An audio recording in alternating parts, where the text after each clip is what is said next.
작년 2022년도에 우리 남침래 교단의 한 기관인 라이프웨이에서 실시한 설문조사가 있는데요. 1100명의 크리스천들에게 이 이벤젤리즘, 전도에 관한 여러 가지 질문을 한 설문조사입니다. 전도를 할 의사가 있냐라는 질문이 그 중에 하나였는데요. 이 질문에는 10명 중 9명이 지인에게 전도를 할 의향이 있다라고 대답을 했고요. 그러면 지인이 아닌 당신이 모르는 스트레인저와 같은 사람들, 그런 사람들에게는 전도할 의향이 있냐라는 질문에는 10명 중 8명이 내가 좀 모르는 사람에게도 전도를 할 의향이 있다라고 말합니다.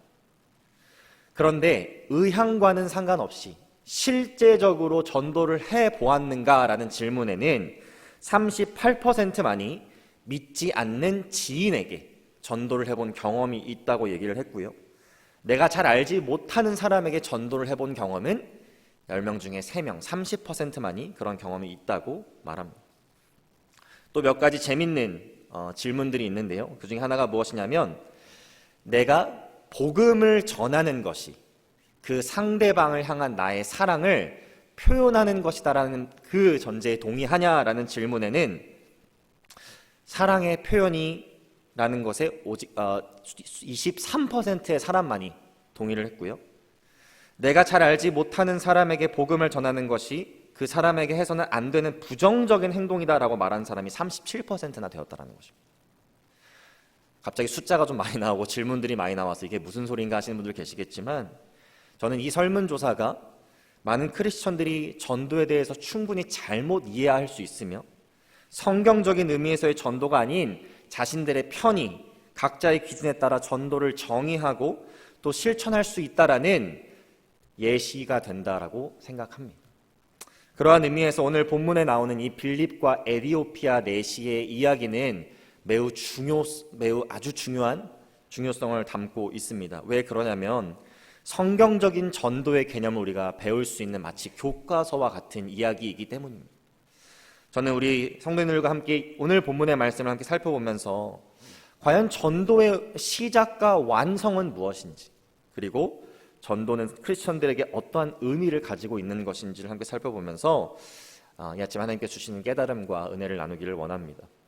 첫 번째로 오늘 우리는 본문을 통해서 이 전도라는 것이 가라고 명하신 하나님의 명령에 순종함으로 시작된다는 것을 깨달을 수 있는데요.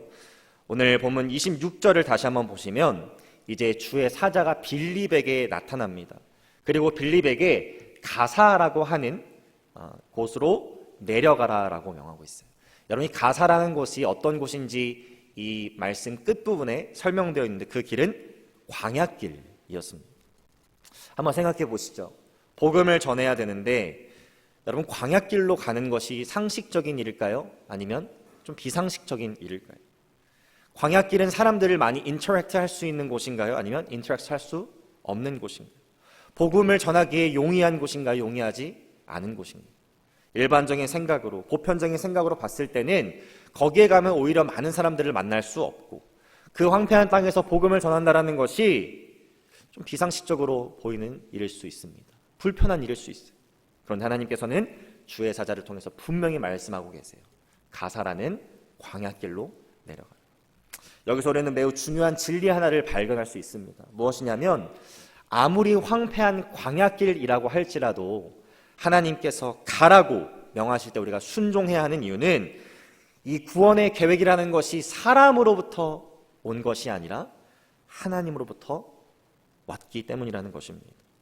인간적인 생각으로는 우리가 지금 빌립이 광야에 가야 하는 이유, 거기까지 내려가야 하는 이유, 우리가 잘 이해가 되지 않아요. 그런데 잘 이해가 되지 않는다고 할지라도 가사로, 그 비상식적으로 우리가 가야 하는 이유는 하나님께서 구원 계획을 시작하시기도 하시고 그 구원 계획을 이루기도 하시는 분이시기 때문입니다. 자녀를 기르다 보면 누리게 되는 여러 복들이 있는데 그 중에 하나는 하나님과의 나와의 관계를 나와 내 자녀를 통해서 거울처럼 볼 수 있을 때가 있다는 것입니다. 한국어로는 미운 4살이라는 표현을 들어보셨나요?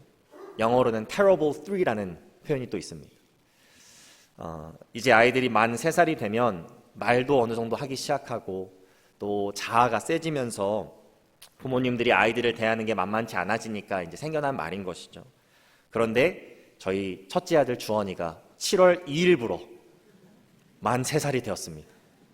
제가 왜 그 말이 생겼는지 요즘 아주 신나게 깨닫고 있는데요. 저희 주원이가 제일 관심 있어 하고 요즘 즐거워하는 게 무엇이냐면 이렇게 교회에 와서 드럼을 치는 겁니다. 그냥 막대기로 두들기는 게 너무너무 재밌으니까 뭐 집에 있을 때마다 항상 그래요. 교회 가서 드럼 치고 싶다. 한 번은 집에서 이제 너무너무 심심해하니까 또 드럼을 치고 싶다고 하니까 제가 이제 교회에 데리고 오려고 마음을 먹었습니다. 그런데 여러분, 교회에 드럼을 치러 오려면 해야 되는 게 있어요. 일단 밥을 잘 먹어야 되고요. 그리고 옷을 갈아입어야 되고, 요즘 이제 배변 훈련을 하고 있어서 화장실을 갔다 와야 합니다. 밥을 안 먹고 옷을 안 갈아입고 화장실에 안 가고 교회에 가는 것은 굉장히 부모 입장에서 많은 어려움들을 가져올 수 있는 일이기 때문에 밥을 잘 먹고 옷을 갈아입고 이제 화장실을 갔다 오면 같이 교회를 가자, 이렇게 말을 했어요. 여러분, 그런데 주원이가 어떻게 했을까요? 그때부터 울기 시작합니다. 떼를 쓰기 시작합니다. 지금 교회에 가야 된다고, 지금 교회 가서 드럼을 쳐야 된다고. 그래서 밥도 잘 안 먹으려고 하고 옷도 안 갈아입으려고 하고 또 화장실을 가기는커녕 팬티에다가 실수를 했습니다. 여러분, 예수님을 믿는 믿음 안에서 거듭나신 분들 중에 전도하기를 싫어하거나 또 전도를 해야 된다는 것을 모르는 분은 없을 거예요. 그런데 전도를 하기 전에 우리가 꼭 해야 되는 것들을 하지 않는다라는 것에 문제가 있다는 것을 우리가 기억해 봐야 됩니다. 전도를 하기 위해서, 하나님의 사역에 동참하기 위해서 하나님께서 분명히 요구하시는 순종이 있는데 우리는 그 순종을 거절할 때가 있다라는 거예요. 오늘 본문에 보니까 하나님께서 요구하시는 그 순종은 무엇이냐면 가라라는 순종의 말씀입니다. 가사로, 비록 그것이 번거롭고 어려운 일이라고 할지라도 가사로 내려가라. 빌립이 그 순종의, 그 명령에 순종했기 때문에 하나님의 놀라운 구원 계획을 그가 목격할 수 있었고 그 구원 계획에 쓰임 받을 수 있었다라는 거예요. 여러분, 가라라고 말씀하시는 하나님의 명령은 단순히 장소적인 개념을 말하는 것뿐만은 아닙니다.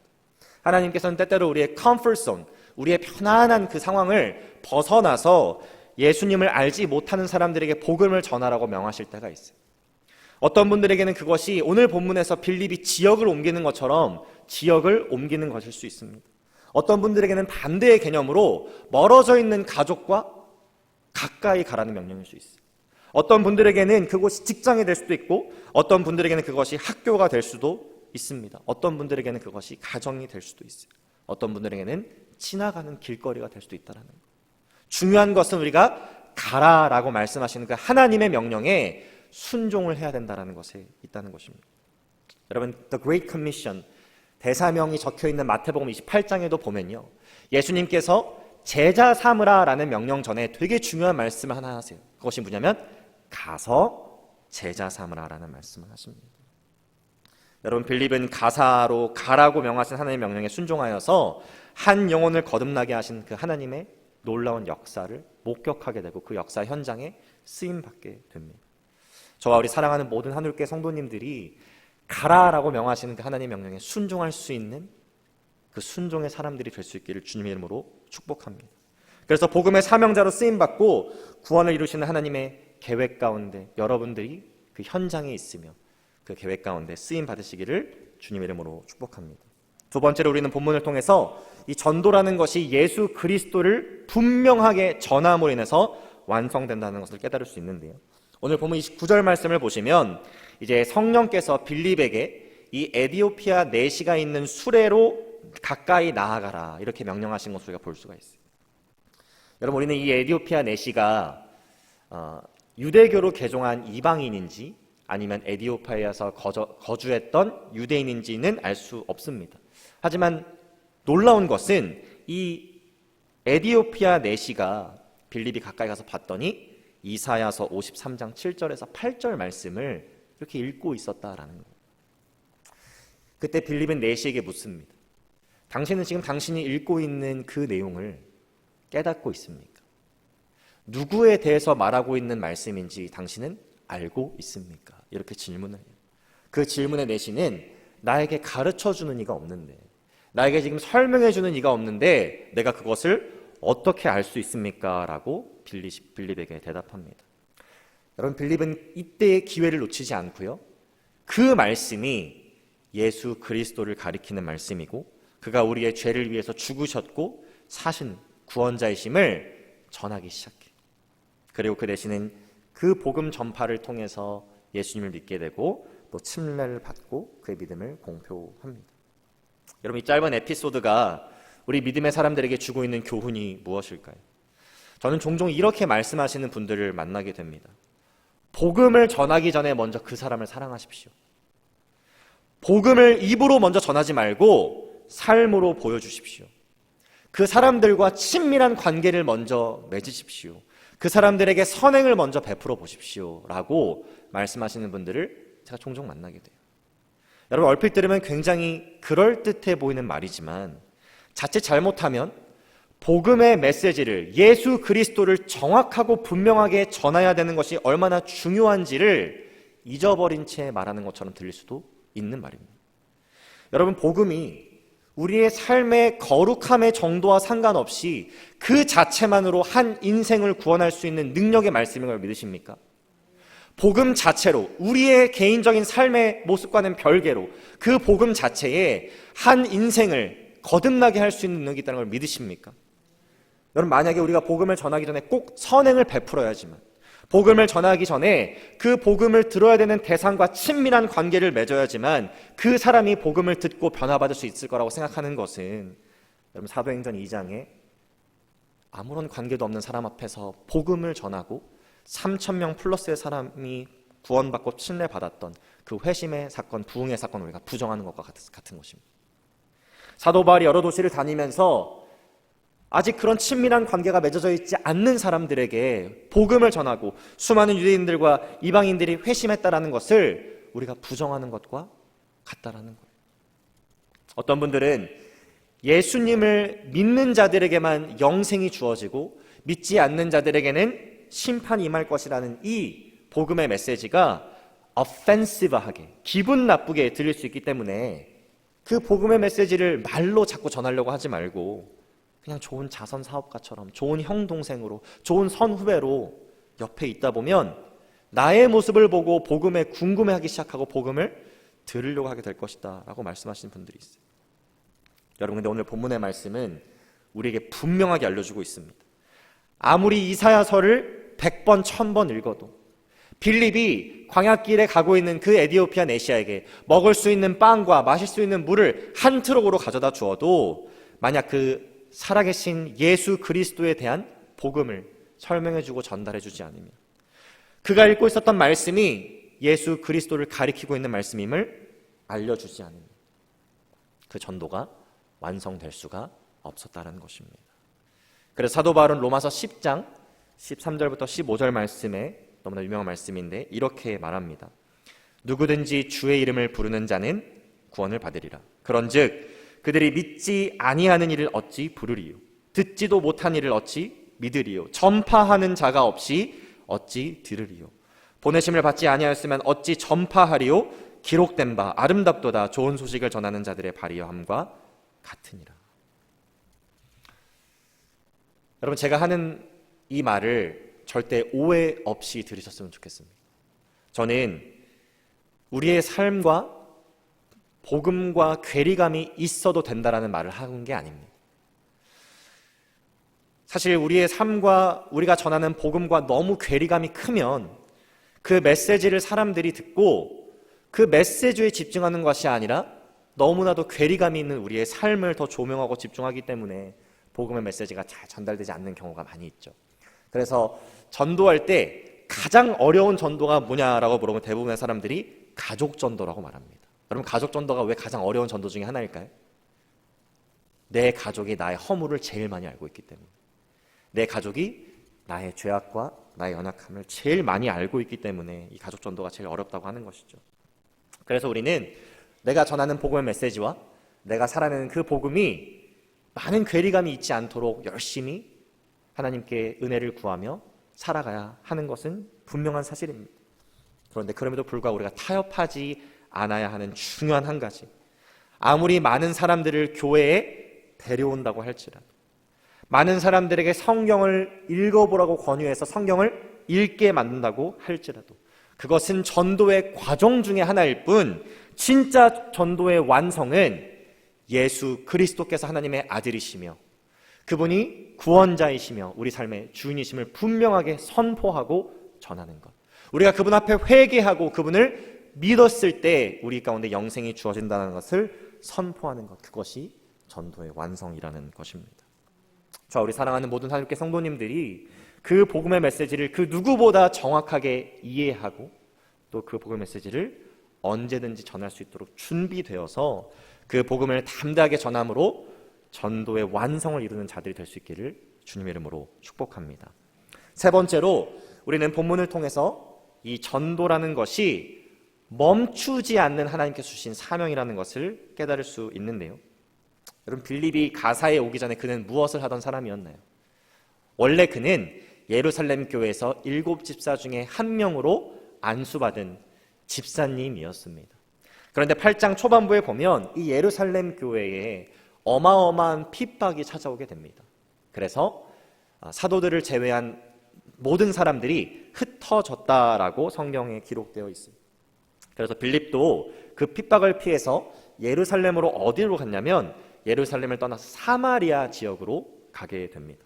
그래서 거기서 이제 복음을 전하게 되죠. 여러분, 예루살렘에서 사마리아 지역으로 간다는 것이 결코 가까운 거리가 아닙니다. 대략 한 30마일 정도 북쪽으로 가야 되는 거리인데요.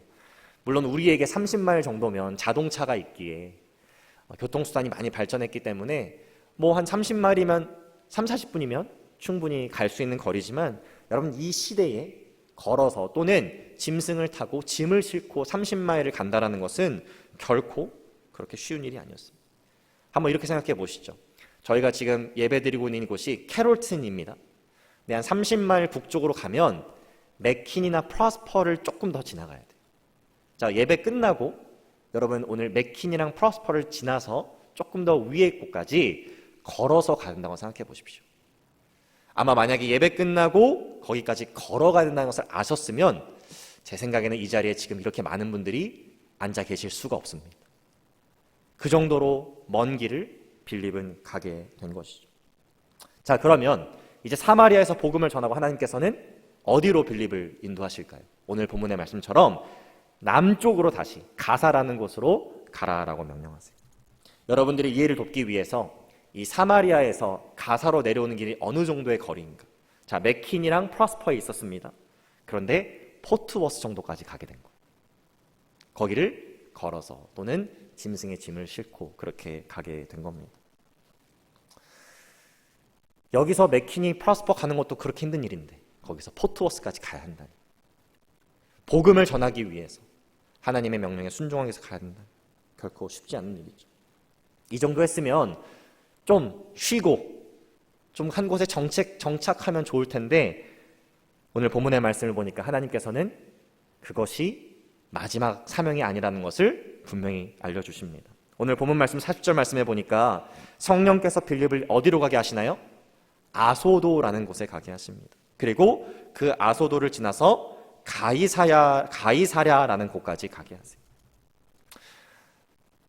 여기 DFW 지역으로 제가 설명드리면 이제 포트워스에서 그레이파인 정도까지 다시 올라왔다가 그레이파인에서 루이스빌을 거쳐서 덴튼을 거쳐서 쭉 올라가게 하신 겁니다. 여러분, 20마일을 더 북쪽으로 올라가고 또 거기서 55마일을 더 북쪽으로 올라가는 이 길을 왜 하나님께서는 계속 가게 하신 것일까요? 사도행전 21장에 보면 이 가이사랴라는 곳에 도달해서야 빌립이 새로운 거처를 마련했다는 것을 우리가 보게 됩니다. 여러분, 이러한 모든 하나님의 인도하심을 보면 복음을 전하는 사명이 하나님께서 일시적으로 빌립에게 주신 사명이 아니라 그의 평생에 하나님께서 주신 사명이라는 것을 우리는 깨달을 수 있다는 것입니다. 믿음의 사람들은 나의 삶을 살기 위해서 하나님의 사명을 뒷전으로 미루는 삶을 살아가는 것이 아니라 하나님의 사명을 감당하기 위해서 나의 삶을 내려놓고 바칠 수 있는 자들이 되어야 된다는 것을 우리는 빌립을 통해서 볼 수 있는 것이죠. 한국에 있는 제 모 교회에서는 아주 유명한 권사님이 한 분 계십니다. 그 감리교에서 전도왕이라는 것을 수상하는 적이 있는데요. 그 전도왕 수상자인 권사님이십니다. 이제 자신의 딸이 자녀를 낳고 손주가 생겼을 때 그 손주를 좀 돌보고 케어해주는 일을 많이 하셨었어요. 그렇게 손주가 9살이 되었을 때 한 번은 손주로부터 나름 충격적인 말을 듣게 되십니다. 손주가 할머니한테 가려고 하지 않고 할머니한테서 이상한 냄새가 난다고 할머니를 멀리하려고 하는 거예요. 그 말이 얼마나 서운할까요? 오기야 금이야 키운 그 손주가 자신을 멀리하려고 하는 것, 그것이 할머니의 마음에서는 서운하고 또 마음이 아프셨을 겁니다. 그런데 그 이야기를 듣는데 문득 그런 생각이 드셨대요. 내가 사람들에게 전도를 하려고 할 때, 내가 예수님에 대해서 이야기를 할 때 혹시 우리 손자처럼 사람들이 나를 생각하지 않을까? 그런 생각이 문득 드셨다라는 거예요. 그래서 그때부터 세련된 옷을 입으시고요, 아주 말끔하고 깔끔한 모습으로 다시 삶을 바꾸기 시작하고 더 많은 사람들에게 나아가서 베풀기 시작하셨다는 겁니다. 많은 사람들에게 식사도 대접하시고 맛있는 것도 해다가 베푸시기도 하시고, 연세가 60이 훌쩍 넘으셨고 이제 자녀들과 손주들과 좋은 시간을 보내시고 여생을 보내셔도 될 텐데 이 권사님 마음에는 전도에 대한 그 열정이 식지 않았던 거예요. 그래서 굳이 바꾸지 않아도 되는 자신의 삶의 패턴을 바꾸시고 모습까지도 바꾸시고, 내가 어떻게 하면 복음을 전하는 사명을 잘 감당할 수 있을까 고민하기 시작하셨다는 겁니다. 그리고 그렇게 삶의 패턴을 바꾸시고 그렇게 사명을 감당하시기 위해서 많은 것들을 내려놓으시고 하시니까 하나님께서 그 권사님을 사용하셔서 정말 많은 사람들이 복음을 듣게 하시고 예수님을 만나게 하셨어요. 여러분, 저는 세련된 옷을 입어야지 전도가 잘 된다고 말씀드리는 것이 아닙니다. 아니면 많은 것들을 베풀어서 전도가 더 잘 된다고 말씀드리는 것도 아닙니다. 맛있는 음식 많이 해서 갖다 바쳐서 전도가 잘 된 것도 아닐 것입니다. 여러분, 복음을 전하기 위해서라면 내가 유대인과 같이 되기도 하고 이방인과 같이 되기도 하고, 그렇게 했다라는 바울의 고백처럼 복음을 전하는 것이 내 평생의 사명으로 여기고 어떻게 하면 그 복음을 잘 전할 수 있을까 고민하고 나의 삶의 패턴까지도, 나의 삶의 여러 가지 요소들도 바꿀 수 있을 정도로 열정이 있었던 그 권사님의 마음을 하나님께서 귀하게 여기셔서 그렇게 복음이 흘러가는 곳에 복음의 열매가 맺힐 수 있는 은혜를 허락하셨다고 저는 굳게 믿습니다. 여러분, 복음을 전하는 사명은 어제만 아니면 오늘만 내일만 감당하는 그런 일시적인 사명이 아니라 우리가 평생토록 주님 주신 시간 가운데 감당해야 되는 사명인 것을 기억하시기를 주님의 이름으로 축복합니다. 그 사명 감당하기 위해서 우리는 우리의 컴포트존을 벗어나서 가라고 명하신 하나님의 명령에 순종할 수 있어야 돼요. 그리고 가서 다른 것 하는 것이 아니라 여러분, 예수 그리스도를 전할 수 있어야 합니다. 그분께서 왜 이 땅에 오셨어야만 했는지, 왜 그분의 십자가 죽으심이 나의 구원과 상관이 있는지, 왜 그의 죽으심이 나의 죄를 사할 수 있는지, 그분께서 왜 부활하셨으며 그분께서 누구이신지를 우리가 전했을 때에 우리의 전도가 시작됐고 거기서 그치는 것이 아니라 완성될 수 있다는 것이죠. 그렇게 평생 동안 하나님께서 주신 일생 동안 하나님께서 주신 사명 신실하게 감당하여서 하나님 나라 확장에 크게 쓰임받으시는 우리 모든 성도님들 되시기를 주님의 이름으로 축복합니다.